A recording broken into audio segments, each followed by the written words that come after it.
Uma das questões mais importantes para quem vai fazer a cirurgia de colocação de prótese de quadril é a fisioterapia. Ali, foi combinadinho, viu? Por isso que deu certo dessa vez. A reabilitação através de fisioterapia é muito importante. E é disso que nós vamos falar hoje? É isso aí. Esta é a fisioterapeuta Samantha Weiss, a joia do canal da artrose. Eu sou o Dr. André Cruel. Se você gosta desse tipo de conteúdo, eu te peço, inscreva-se agora aqui no canal da artrose. Se você achar que deve, né? Mas acho que deve, acho né? Que sim, né? E faça também, ative as notificações para que receba todos os vídeos. Tem mais de 700 vídeos. Os nossos vídeos têm mais de 1 milhão de visualizações, portanto é importante o que você vai ouvir a partir de agora. Conta para nós, começa a reabilitação logo depois? Ela tem que começar antes? Como é que é a reabilitação de uma prótese de quadril, Samantha? Por favor. Tá bom. A gente vai iniciando então as orientações, o contato com o paciente sempre que possível no pré-operatório. Que legal, já antes então. Isso, é importante que a gente esclareça algumas questões, algumas dúvidas, né? E elas são muito pontuais e eu acho que é importante a gente trazer aqui para os nossos seguidores, os né? Nossos seguidores, os nossos ouvintes aqui, né? Sobre essas questões, então, pré-operatórias, que o primeiro ponto, eu acho, da gente relembrar ou lembrar é que no primeiro mês, os primeiros 15 dias, ou principalmente, né, com uma maior facilidade para reabilitação, a gente vai precisar de um andador ou de um par de muletas. Então isso já vai ter que ser separado para logo depois da cirurgia. Isso. Assim, cada médico, cada fisioterapeuta, cada equipe vai ter o seu protocolo definido. Isso. Eu conheço médicos que pedem, não precisa de muleta nenhuma, não precisa de andador, não precisa de nada, pode sair caminhando. Mas a nossa experiência mostra que existe uma fraqueza muscular, o jeito de caminhar, o risco de queda, insegurança, esse tipo de coisa, né? Exatamente. A insegurança eu acho que é muito... Às vezes um pouco de dor, né? A dor, a postura antálgica, né? A postura, né? Da pessoa que está se defendendo da dor, exato, né? Exato, que foi anos, né? Foram anos de dor, então eu acho que é importante a gente dar essa segurança, né? Pro paciente com o auxílio do andador ou com auxílio de muletas, 2 muletas. Então, esse é o primeiro ponto, né? É importante que o paciente já vá para a cirurgia sabendo que esse vai ser o auxílio dele, né? Geralmente a gente usa o andador nos primeiros 15 dias, né? Até a retirada dos pontos. Então, quem andador vai... ou um par de muletas, ou dependendo de muletas. Da capacidade do paciente. Isso. A gente vai usar esse auxílio, então, até a retirada de pontos, que aí o cirurgião vai avaliar e também vai avaliar como é a evolução, como está sendo a evolução desse paciente nos primeiros 15 dias, né? E aí, a partir disso, a gente consegue trocar o andador por uma muleta ou as 2 muletas por uma muleta. Então, isso é bem importante da gente já colocar para o paciente que também o objetivo é a gente retirar esse auxílio, essa ajuda no primeiro mês de pós-operatório. Né? Claro que a pessoa que está ouvindo às vezes se frustra, né? Puxa, eu fiquei 6 semanas com muleta ou por outro. Não, eu nunca usei. Vocês têm que entender que cada caso vai ser diferente, cada caso é uma perspectiva de biomecânica diferente. Exatamente. Como é que estava o quadril antes da cirurgia? Se é uma cirurgia primária, se é uma cirurgia de revisão, se é uma cirurgia de recolocação de... Então, como é, né, essa questão? Mas a Samantha vai falando aqui do panorama geral, né? Isso. Nessa consulta de antes da cirurgia, que é bacana quando se tem a possibilidade de fazer, Isso. né? Conta o que mais, assim, que as pessoas perguntam, o que tu orientas, como é que é? Claro. Então, além desse auxílio, então é importante também a gente colocar, André, que o tempo mínimo, né, de recuperação de uma prótese é o mês, é o primeiro mês, né? Então, esse é o tempo que a gente tem que ter maior cuidado nas questões do dia a dia, que é o caminhar com segurança, que é o subir e descer escadas. Poxa, eu posso subir e descer escadas logo, né, do pós-operatório, sim, a gente pode fazer isso com segurança, né? Como é que vai ser o tempo que eu vou ter que ficar em pé ou em repouso no meu dia, né? Então, fora o auxílio, a gente vai ter a orientação de como a gente vai sair e voltar para a cama. Então, é importante, muito importante no primeiro mês que a gente não faça a adução da perna. O que é isso? É cruzar a perna. Então, ela não vai poder ser cruzada na posição deitada, na posição sentada ou na posição em pé. Então, o paciente não pode cruzar a perna e também não pode deitar em cima da perna operada. É isso aí. Vocês também têm que entender, você que está nos assistindo, que cada tipo de cirurgia vai ser única no sentido de que qual é a abordagem que o cirurgião usa, se é pela frente, se é pelo lado, se é por trás, se é mais baixo.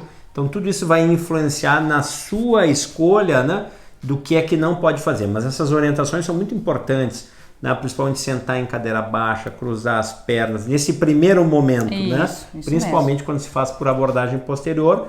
Mas em linhas gerais, vai ter todo um cuidado específico do tipo de prótese que for colocado. Exatamente. Né? Então isso você tem que seguir muito à risca, conforme a indicação do seu cirurgião. Exatamente. Então, ainda no pré-operatório, a gente vai também colocar como vão ser os locais onde o paciente vai poder sentar. Como o Dr. André já comentou, a gente vai ter que evitar lugares muito baixos, cadeiras e bancos a gente vai evitar, sofás e poltronas que o assento seja pouco denso, né? Que a pessoa começa lá em cima e vai lá embaixo, afunda, para sair da situação de risco. Então você já tem que calcular que evite, né, a situação de risco, né? E por que disso, né? Porque nesse primeiro momento de pós-operatório, a gente vai ter que cuidar o ângulo de 90 graus, né? Que é quando a gente senta, a gente vê que o joelho está alinhado com o quadril. Então, a gente sentou, o joelho está alinhado com o quadril, é uma boa posição. O joelho está mais baixo que o quadril, também é uma boa posição. Não é possível que o joelho esteja mais alto. E aí a gente ultrapassou esse ângulo e aí é contraindicado nesse primeiro mês de pós-operatório. Principalmente nos casos de abordagem posterior, né? Posterolateral, isso é uma regra que tem que ser levada bem a sério. Isso, né? Aí.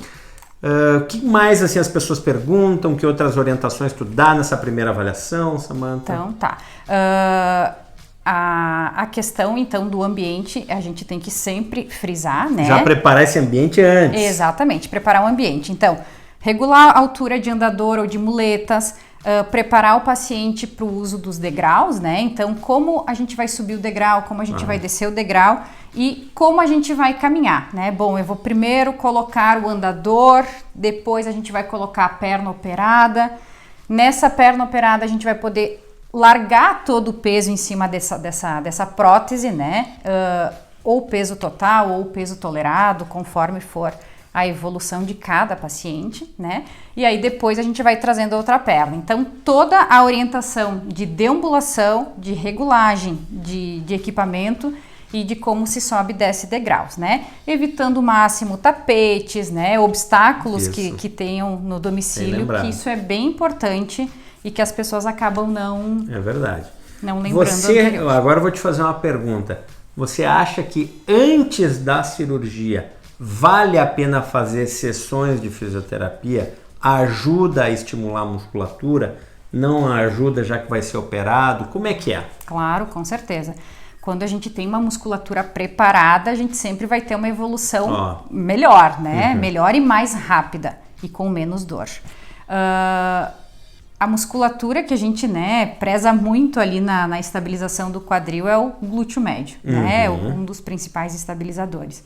E aí a gente tem um corte dessa musculatura. A gente vai atrás, né? Na abordagem. Vai depender da abordagem, ou atrás dela, ou ao lado dela, mesmo os cirurgiões que alegam que não tem corte nenhum na musculatura, sempre vai estar no intervalo da musculatura, e aí, portanto, às vezes, pelo próprio fato de afastar, existe uma denervação parcial, ou existe dolorimento na região. Então são coisas que tem que estar atentos, porque às vezes a musculatura que abre a perna também sofre, né, no procedimento. Exatamente. E também é de cuidado especial no pós-operatório. Isso, né? aí. E como a gente tem essa musculatura como principal estabilizadora, né? Então, quanto mais força, quanto mais preparada essa musculatura estiver, esse indivíduo estiver pré-operatório, sem dúvida melhor. A reabilitação vai ser com. Mas é a minoria dos casos, né? Todo mundo que consegue fazer e nem recebe essa exatamente. indicação, né? Tá, mas e depois que tira a muleta, que tira, já tá sem os pontos, como é que é? O que a pessoa acaba podendo fazer? O que tu orientas assim de atividade? Até quanto tempo é benéfico fazer fisioterapia como uma média, né? Para a pessoa mais ou menos entender como é que vai ser. Eu gosto muito de iniciar, né, a reabilitação no domicílio. Em casa fica melhor, né? Exato. Até porque já pode avaliar se está tudo no lugar. Exatamente. Né? Quem tem essa possibilidade, eu acho que acaba sendo interessante, até pelo deslocamento do paciente, né? Ele não precisar, enfim, fazer esse deslocamento, né, até um local. Então, o que é importante? Após a retirada dos pontos, lá no ambiente hospitalar, o paciente já vai ter uma orientação de exercício, de caminhada, né? Mas logo após a retirada dos pontos, a gente precisa retomar a amplitude do movimento dessa articulação, né? Restaurar o movimento da articulação e também a força muscular. Então, a gente vai poder trabalhar a maioria dos exercícios, né, de reforço muscular para aquele membro, claro, sempre respeitando a angulação do quadril, né, de 90 graus, que nós falávamos no início, e também não aduzir a perna, não cruzar a perna. Tá? Isso, nesses casos específicos tem que evitar mesmo. Isso. Muito bacana. Mais alguma orientação que tu gostaria de passar? Mais alguma lembrança? Não, só colocar, né, a questão, de novo frisando, né, que o paciente pode estar preparado para um logo pós-operatório caminhar à vontade, subir e descer escadas, né? O estar na cama, estar no leito é para o repouso, se não está no descanso, a gente precisa estar em movimento, tá? A colocação de gelo também é importante para o alívio do quadro de dor, mas aí a gente vai ter um vídeo específico para isso, né? E tudo ele está liberado a fazer com cautela, né? E quanto mais ele se movimentar, melhor e mais rápida vai ser a reabilitação. Por que é bacana isso que a Samantha está trazendo? Pois, antigamente, o tempo de internação para uma cirurgia dessas de prótese de quadril era 10 dias, né?